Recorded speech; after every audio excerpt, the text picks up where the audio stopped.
And I'm Alex Michelson, live tonight on the campus of the University of Southern California, which hosted tonight's debate. We were proud to be the sponsors to carry it live on TV, and there were a lot of big moments. Chelsea Edwards had the task of going through all those moments. I don't know how you pick which ones to highlight. That was the hardest part. Yeah. Alex, truly, you covered so much ground in this debate. The three people up there, the three Democrats up there, didn't agree on all of the talking points that were discussed tonight, but one thing they did seem in unison on was their opposition to the lone Republican.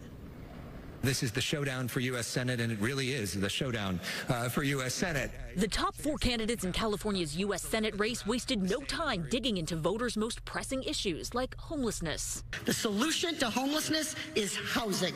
I needed to talk to the homeless, went up to them and touched them and listened to them. And you know what?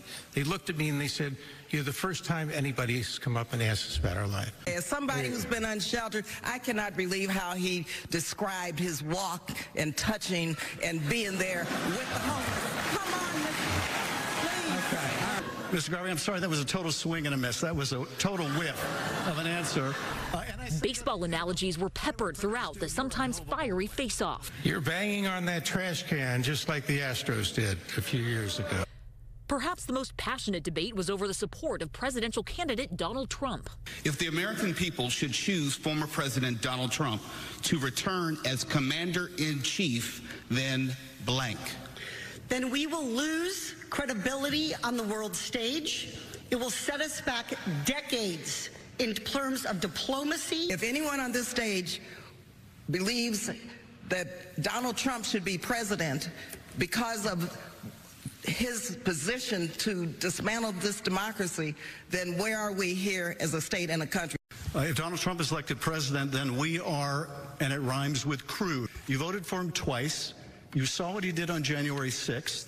You have to see what a threat he is to the country. What more do any of us need to see? Well, actually, that was going to be my question. So, I was channeling you, Alex. Mr. Garvey, we'll give you a minute because that's going to be your topic. Yeah.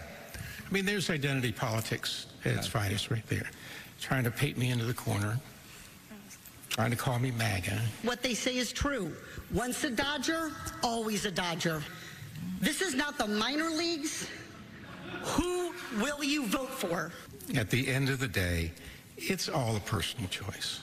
Other hot-button issues: affordable housing, health care, abortion, and the Israel-Hamas war. I think Californians need to know whether Mr. Garvey supports a two-state solution. What is his vision for the future of the people of Gaza?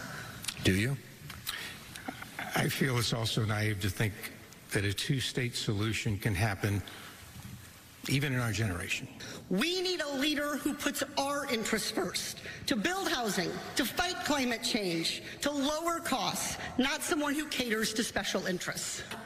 Let's shake up the Senate. Let's change how Washington works. I have been a consistent progressive who gets the job done, who has delivered for my constituents and will deliver for California.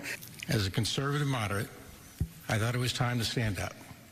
Time to stand up against career politicians. I'm common sense, I'm compassionate, I'm consensus building, and I think we need to get back to that in California. We need a senator in California who's ready to lead in the big fights, but we also need a senator who can get things done.